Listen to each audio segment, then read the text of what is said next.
como ya sabrán, recientemente tuvimos un stream de Blue Protocol que sucedió el día de ayer. Y les voy a dar un pequeño resumen de lo más importante que se informó sobre la beta, ya que técnicamente está a nada de salir la beta japonesa. Entonces vamos a comenzar. La primera cosa sería con respecto al contenido, ya que habrá un límite en cuanto a lo que se podría hacer. Con hasta podrá alcanzar el nivel 20 de personaje como máximo, y también hay un límite máximo en el rango, que sería más o menos para el rango de la cuenta, quiero imaginarme algo así, y el máximo de este rango sería el nivel 4. Y pues en esta beta solo podremos probar las 5 clases ya existentes, que sería el X-Fighter, el Blast Archer, el Spellcaster, el Twin Striker, y por último la clase que es relativamente nueva, que es el Smasher o el Destructor, como quieran decirle. Les menciono que es relativamente nueva porque es la primera vez que se va a probar en el juego esta clase por los jugadores, ya que esta quinta clase la sacaron justamente después de la última beta. También se mencionaron las zonas del mapa que se podrán jugar. Algunas de ellas son nuevas y otras no, pero el gameplay de fondo que están viendo es totalmente de una zona nueva, y las zonas que podremos encontrar por el mapa sería Asteria, llanuras de Asteria, meseta de Bajamar y valle de Montenol. Y en términos de lore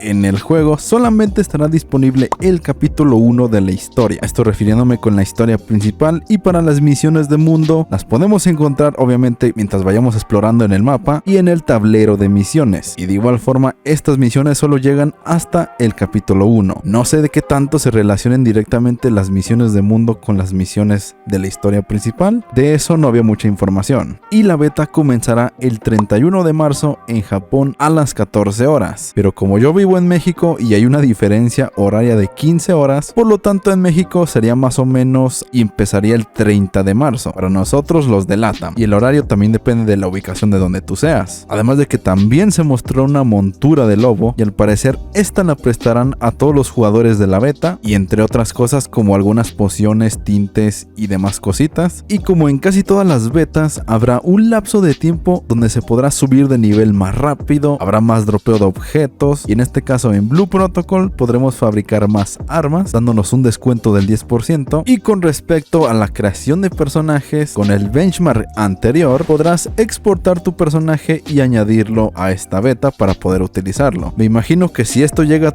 a suceder en la beta global, quizás sea muy similar o quizás ni siquiera podamos utilizarlo, pero esto aún no se sabe todavía. Y como en cualquier juego, Blue Protocol está implementando seguridad para que no hackeen a los jugadores dentro de la beta, y tratarán de que el contenido oculto de Blue Protocol, o sea los datos de código que no se ven a simple vista, tratarán de que los leakers no vayan a liquear toda la información, aunque lo dudo porque esto siempre le pasa a todos los juegos que liquean todo cuando sale una beta. De igual forma, si llegan a filtrar datos del juego, pues no sé si vaya a subir dichos leaks o no, ya veré. Dependiendo de qué tan importantes sean, los voy a llegar a subir o no. Y también estará disponible otro evento que es una raid. Me imagino que habrá una aparición de muchos enemigos o un jefe muy cabrón. Esto pasa el 31 de marzo a las 6 de la tarde en Japón, y solamente tiene una duración de 1 hora. Se me hace muy poquito tiempo, pero me imagino que ha de estar muy agresivo ese evento y bastante divertido. Ya veremos cuando salga esa raid en el juego. La traeré al canal si se pone muy interesante. Eso es todo lo que nos mencionan sobre la beta, pero también hay ciertos detallitos que se muestran en el gameplay, ya que hay cositas que se notan, como por ejemplo en uno de los personajes se ve que el personaje tiene orejas de gato. Ese es un cosmético, no sé si vaya a ser de paga ni nada. Me imagino que también habrán gratis, pero no serán tan buenos visualmente. Y que se nos muestra también la montura nueva. Y otra cosita, un detallito que se